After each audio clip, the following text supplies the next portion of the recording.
اهلا بيكم، ازيكم؟ عاملين ايه؟ جالكم فيديو جديد وهنعمل مع بعض النهارده سلطه الكول سلو بطريقه سهله جدا وبسيطه ومش معقده خالص. هتقدري تعمليها في البيت، ويعني هتعمليها تقريبا كل يوم. علشان هي سهله وبسيطه وكل حاجه متوفره عندك في البيت.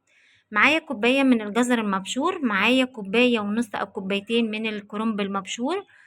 دي كوبايه صغيره من المايونيز او نص كوبايه كبيره. معايا معلقة خل، رشة ملح، نص كوباية من الزبادي، ومعايا معلقة من السكر. المفروض الوصفة بتاعتنا فيها عسل نحل، بس بما اني مش موجود عندي عسل نحل فهزود كمان معلقة سكر. يعني معلقتين من السكر على نص كوباية من الزبادي، رشة ملح، كوباية صغيرة من المايونيز، معلقة من الخل، كوباية من الجزر المبشور، كوباية ونص أو كوبايتين من الكرنب اللي هو الكابوتشا الأخضر. خلاص، الطريقة سهلة وبسيطة جدا. المايونيز هنعمله في البيت برضو، مش هنشتريه، وهنعمله بطريقة سهلة وبسيطة. وبصوا مفيش أسهل من كده.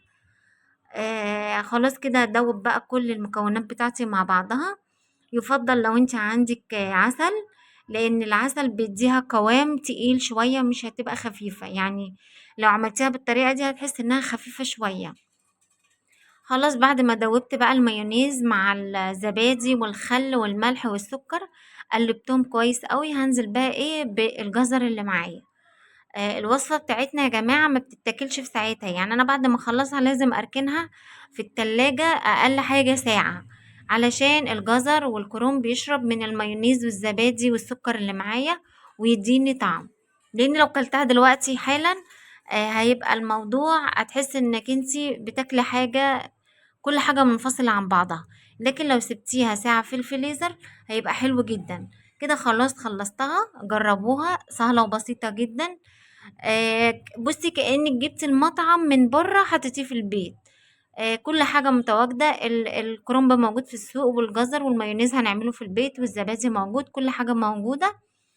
فما تصعبوش على نفسكم حاجة، والطريقة سهلة وبسيطة. وجربوا الطريقة، ومع السلامة، اشوفكم في فيديو جديد.